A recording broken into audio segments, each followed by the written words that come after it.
పితా పుత్ర పవిత్రాత్మ నామమున ఆమెన్. శుభోదయం. ఈరోజు దేవుని వాగ్దానము, దేవునికి భయపడుచు సత్ప్రవర్తన కలవాడు ఏ జాతివాడైనను దేవునికి అంగీకార యోగ్యుడే. అపోస్తుల కార్యములు 10వ అధ్యాయము 35వ వచనము. క్రీస్తు ప్రభునందు మన విశ్వాసాన్ని ప్రకటిద్దాం. యేసువా, మీ మరణంను ప్రకటించెదము, మీ ఉత్థానమును చాటుదము, మీరు మరలా వచ్చు వరకు వేచియుందుము. త్రిత్వైక సర్వేశ్వరుడు మనకు చేసిన సకల మేళ్లకు వారికి వందనములు అర్పిద్దాం. తండ్రి దేవా, మీకే స్తుతి ఘన మహిమ. యేసుదేవా, మీకే స్తుతి ఘన మహిమ. ఆత్మదేవా, మీకే స్తుతి ఘన మహిమ. త్రియేక దేవా, మీకే స్తుతి ఘన మహిమ. ఈరోజు దేవుని వాక్యాన్ని చదువుకుందాం. లూకా సువార్త 12వ అధ్యాయం వచనములు 35 నుండి 38 వరకు.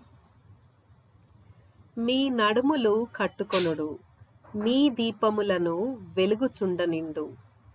తమ యజమానుడు వివాహ మహోత్సవం నుండి తిరిగి వచ్చి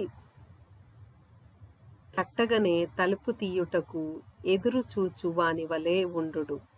యజమానుడు వచ్చినప్పుడు మేల్కొని సిద్ధముగా ఉన్న సేవకులు ధన్యులు.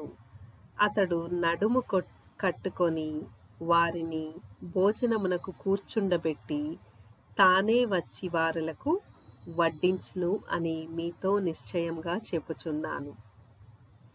అతడు అర్ధరాత్రి వేళ వచ్చినను ఆ తరువాత వచ్చినను అట్లు వేచియున్న సేవకులు ధన్యులు. ఇది క్రీస్తు సువిశేషము. క్రీస్తువా, మీకు స్తుతి కలుగునుగాక. ఈరోజు సువిశేష పట్టణాన్ని ధ్యానిద్దాం.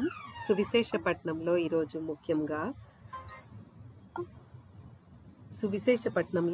ముఖ్యంగా క్రీస్తు ప్రభు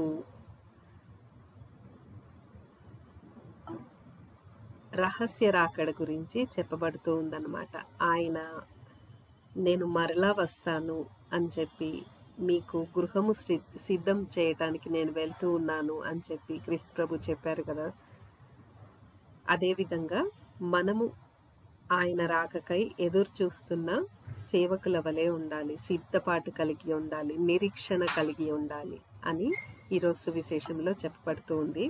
అంతేకాకుండా ఈరోజు సువిశేష పట్టణం ముఖ్యంగా ఈ సంవత్సరం మనం యాత్రికుల నిరీక్షణ సంవత్సరంగా ప్రకటించబడింది. దేవుని రాక అతి సమీపంలో ఉన్నదని ఎన్నో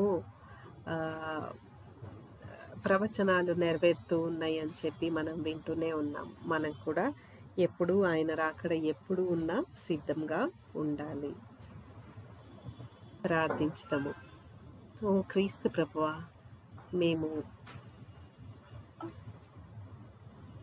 మీ యందు నిరీక్షణ కలిగి ఎల్లప్పుడూ సిద్ధపాటు కలిగి ప్రార్థనా పూరితమైన జీవితం జీవిస్తూ మీ యందు సంపూర్ణ విశ్వాసం కలిగి జీవించే బిడ్డలుగా మమ్మల్ని ఎల్లప్పుడూ మలచండి ప్రభువా. మీ రాకలో మీరు మమ్మల్ని స్వీకరించే సంఘంగా మేము ఉండేలాగా మమ్మల్ని దీవించండి ప్రభువా. మీ రక్షణ భాగ్యాన్ని మాకందరికీ దయచేయండి ప్రభువా. మా ఈ ప్రార్థనను యేసు శ్రేష్టమైన నామమున అడిగి వేడుకొంచున్నాము తండ్రి. యేసు యొక్క పరిశుద్ధ దివ్య హృదయమా, మా మీద దయగానుండండి. మరియమ్మ గారి నిష్కళంక హృదయమా, మా కొరకు ప్రార్థించండి.